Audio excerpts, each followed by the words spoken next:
नमस्कार। मैं डॉक्टर सागर जावले बोल रहा हूँ। मैं एक स्टेम सेल थेरेपी एक्सपर्ट हूँ और जलगांव महाराष्ट्र में हमारा जावले स्टेम सेल थेरेपी सेंटर है और पिछले 7 साल से कई बीमारियों के ऊपर हम स्टेम सेल थेरेपी करके हम ये रिसर्च कर रहे हैं। इस वीडियो में मस्कुलर डिस्ट्रोफी नाम की एक असाध्य बीमारी है, लाइलाज बीमारी जो मानी जाती है, उसकी जो स्टेम सेल थेरेपी है उसके बारे में हम इस वीडियो में बात करें। इस वीडियो के नीचे जो सब्सक्राइबर जो बटन है, बेल आइकन, वो दबाइए, लाइक बटन दबाइए और सब्सक्राइब करिए इस चैनल को, ताकि आगे जो मैं वीडियोस बनाता हूँ सारे वो आपको आसानी से प्राप्त हो जाए। तो मैंने 12 साल तक मुंबई में KM हॉस्पिटल और सायन हॉस्पिटल में मेरा एजुकेशन हुआ है, मेडिकल एजुकेशन हुआ है। सरकारी मेडिकल कॉलेजेस से मैंने 5 डिग्रियाँ प्राप्त की है और प्रैक्टिस को मेरे तो वैसे 22-23 साल हो गए, लेकिन उसके 7 साल से हम ये स्टेम सेल थेरेपी कर रहे हैं। तो मस्कुलर डिस्ट्रॉफी क्या है ये पहले हम शॉर्ट में जानते हैं। मस्कुलर डिस्ट्रॉफी एक ऐसी लाइलाज बीमारी है, जेनेटिक बीमारी मानी जाती है, जहाँ पे आपकी जो स्नायु है, मसल्स है, वो धीरे धीरे कमज़ोर होने लगते हैं। शुरुआत जनरली नीचे से होती है। पहले तो फुट ड्रॉप होता है, मतलब पैर फुट गिर जाता। पहले आदमी को कमज़ोरी महसूस होती है, फिर वो चलते चलते गिर जाता है, धीरे धीरे व्हीलचेयर में जाता है, फिर ऊपर ऊपर चढ़ता है, फिर सांस लेने में भी दिक्कत होने लगती है और एंड में मृत्यु हो जाए। तो ये 15 साल से 25 साल के ऊपर जनरली ये जो पेशेंट्स है ये बच नहीं पाते। तो इसके डुचेन्स मस्कुलर डिस्ट्रोफी ये सबसे कॉमन है इसमें। तो इसमें क्या होता है कि जो जीन्स है हमारे, गुणसूत्र जिनको कहते हैं हिंदी में, उसमें एक पर्टिकुलर प्रोटीन होता है जो ज़रूरी है मसल बिल्डिंग के लिए, तो वो उसका प्रोडक्शन नहीं हो पाता। इसके लिए मसल्स कमज़ोर होते जाते हैं और फिर ये बीमारी जो है जनरली 5 साल या 10 से 15 साल की उम्र में डिटेक्ट होते ही 25 या 30 साल के तक ये इससे ज़्यादा ये पेशेंट्स जी नहीं पाते हैं। इस प्रकार की ये बीमारी है, लाइलाज मानी जाती है। इसका कोई खास इलाज नहीं। इलाज है फिजियोथेरेपी है, एक्सरसाइज है, स्टीरॉइड्स देते हैं कुछ पेशेंट को, उससे थोड़ा सा आराम आता है, लेकिन क्यूअर तो बिल्कुल नहीं है और रिजल्ट भी अच्छे नहीं हैं। तो इसके लिए जाहिर है कि ऐसी चीज़ में हमें रिसर्च चाहिए। जहाँ रिजल्ट अच्छे हो वहाँ रिसर्च करके आप क्या करोगे, तो यहाँ रिजल्ट नहीं है, इसके लिए रिसर्च चाहिए। तो इसके लिए इसका स्टेम सेल थेरेपी ईजाद किया हमने। तो इसमें हम क्या करते हैं कि उस पेशेंट को बुलाते हैं, 5 दिन रहना पड़ता है जलगांव महाराष्ट्र में। पहले दिन तो उसके सारे ब्लड इन्वेस्टिगेशंस होते हैं, MRI स्कैन वगैरह होता है स्नायु का, ये देखने के लिए कौन से मसल्स इन्वॉल्व है। ब्लड टेस्ट होते हैं, उसमें सबसे इम्पॉर्टेंट CP काइनेस टेस्ट होता है, जो ये दर्शाता है कि मसल को डैमेज कितना है, उसका टाइटर, उसका लेवल क्या है।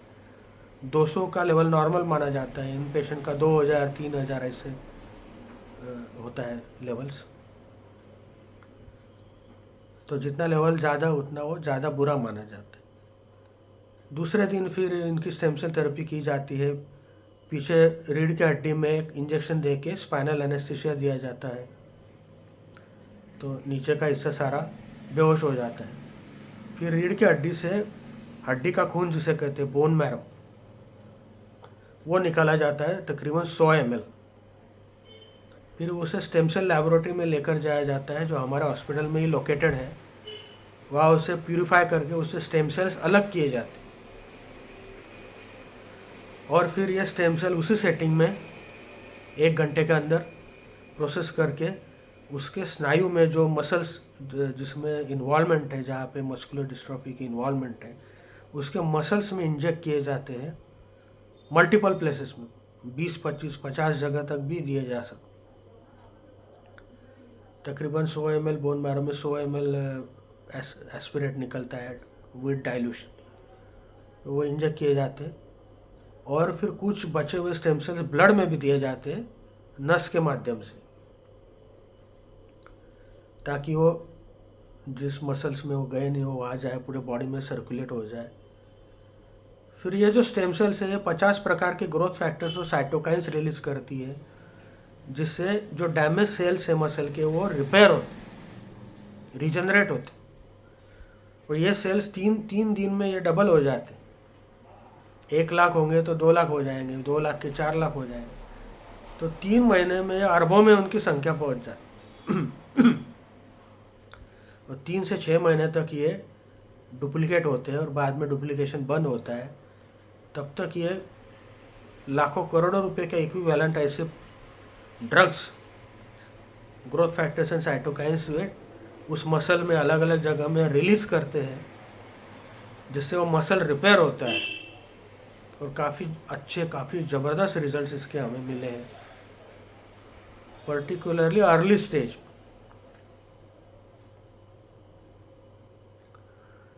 तो स्टेम सेल थेरेपी के मसल में इंजेक्ट करने के 2 दिन बाद फिर ऑब्जर्वेशन होता है और फिर पेशेंट की छुट्टी की जाती है। फिर उसे वापस नहीं आना पड़ता है, वो व्हाट्सएप वगैरह से रिपोर्ट्स वगैरह भेजता है। तो उसका ये जो सीपी काइनेस टेस्ट हम वापस करते हैं। तो हमने पहली बार मेडिकल साइंस में मैंने रिपोर्ट किया है कि जो सीपी काइनेस 2000 था जिस पेशेंट का, वो 500 हो गया। और सिर्फ हुआ नहीं तो 5 साल हो गए वो 500 के ऊपर नहीं जा रहा। तो ये बहुत ही बड़ा मिरेकल है। आज तक मेडिकल साइंस में कोई ऐसा ड्रग नहीं निकला, कोई ऐसी थेरेपी नहीं निकली जो इस प्रकार का मिरेकल कर सके। अभी 500 भी नॉर्मल नहीं है, उस पेशेंट को 200 की लेवल नॉर्मल मानी जाती है। तो उसको हमने रिपीट करने के लिए कहा, लेकिन उसके पास पैसे की कमी थी तो उसने रिपीट नहीं किया। लेकिन जाहिर है कि जो अफोर्ड कर सकते हैं वो करेंगे रिपीट, तो वो नॉर्मल भी आ सकता है। तो अब तक 7-8 केसेस ही हमने किए हैं, उसमें ज़्यादातर हमने सीपी काइनेस को काफ़ी ड्रॉप होते हुए देखा है। लेकिन किसी ने रिपीट नहीं किया तो रिपीट भी आप कर सकते हैं। हर बार आपको 25% इम्प्रूवमेंट तो ज़रूर मिलेगी। जाहिर है 3-4 बार आप करोगे तो आप तो 100% के नज़दीक चले जाओगे, लेकिन रियल लाइफ में वैसा नहीं होता है। तो कॉस्ट कहिए या कुछ कहिए, तो बाकी बहकाने वाले भी लोग रहते हैं, तो वो किसी ने आज तक नहीं किया है। लेकिन ये थेरेपी कितनी भी बार आप रिपीट कर सकते हैं। 6 महीने के बाद या 1 साल के बाद आप वापस करा सकते हैं। बोन मैरो आपका 3 महीने में वापस आ जाता है, 1 महीने में ही आ जाता है वैसे। तो बोन मैरो तो वापस आ गया, वापस निकालो, वापस मसल में डालो, कितनी भी बारें कर सकते हैं। ये सबसे अच्छी बात है उसकी। दूसरी अच्छी बात ये देखी गई कि कोई साइड इफ़ेक्ट्स कोई खास नहीं पाए। थोड़ा सा फीवर आना, स्किन रैश आना, थोड़ा सा मामूली प्रॉब्लम्स ठीक है, बाकी ऐसे सीरियस या सिग्निफिकेंट कोई भी साइड इफ़ेक्ट्स इसमें नहीं देखे गए। ये बहुत ही विशेष बात है। तीसरी विशेष बात है कि इसकी कॉस्ट हमने बहुत कम कर दी है। दूसरे सेंटर के कम से कम 1/3, 1/3 या 1/4 कॉस्ट में हम ये काम कर रहे हैं। तो एग्जैक्ट कॉस्ट मैं इसके लिए नहीं बता रहा हूँ, क्योंकि वो पेशेंट टू पेशेंट और टाइम टू टाइम वेरी होती है। इसके लिए आप मुझे कांटेक्ट करके करंट क्या कॉस्ट है वो आप पता कर सकते हैं। लेकिन वो बाकी सेंटर्स के कंपेयर में बहुत ही कम है। मतलब कॉस्ट कम है, साइड इफ़ेक्ट्स कोई खास नहीं है, रिजल्ट्स अच्छे हैं, कितने भी बार आप रिपीट कर सकते हैं। तो ये जिसे हम लाइलाज बीमारी मानते हैं, इसका इलाज भी आ गया है और इसे लाइलाज भी नहीं कह सकते। हो सकता है कि हर 2 या 3 साल बाद इंसान ये करते रहे तो शायद नॉर्मल इंसान इतने 70-80 साल भी निकाल दे, ये भी पॉसिबिलिटी अब निर्माण हो गई। हालांकि उसके लिए बहुत ज़्यादा केसेस करना ज़रूरी है, लेकिन उतने केसेस तो हमारे पास अभी हुए नहीं है। लेकिन जो अर्ली रिजल्ट्स है वो बहुत ही अच्छे हैं। एम्स दिल्ली में भी ये स्टडी हुआ, कुछ 17-18 पेशेंट का उन्होंने स्टेम सेल थेरेपी की थी मस्कुलर डिस्ट्रोफी में, उन्होंने भी मैं जो रिजल्ट्स बता रहा हूँ वही रिजल्ट्स रिपोर्ट किए हैं। जो फर्दर डैमेज है वो रुक जाता है ज़्यादा का, नहीं तो ये डिजीज़ तो प्रोग्रेसिव रहता है, फर्दर डैमेज रुक जाता है, उसकी प्रोग्रेस रुक जाती है। कुछ पेशेंट में इम्प्रूवमेंट भी आता है, लेकिन इम्प्रूवमेंट ना भी आए तो भी कम से कम डैमेज है फर्दर वो रुक जाता है। इसके लिए हमारा एडवाइस है कि जैसे ये बीमारी डिटेक्ट हो, डायग्नोसिस हो जाए, तुरंत आपने इसका इलाज कर लेना चाहिए, क्योंकि डैमेज एक बार हो गया तो फिर उसे रिवर्स करना मुश्किल होता है। लेकिन जो अर्ली स्टेज में है तो उसका डैमेज हम वहीं पर रोक सकते हैं।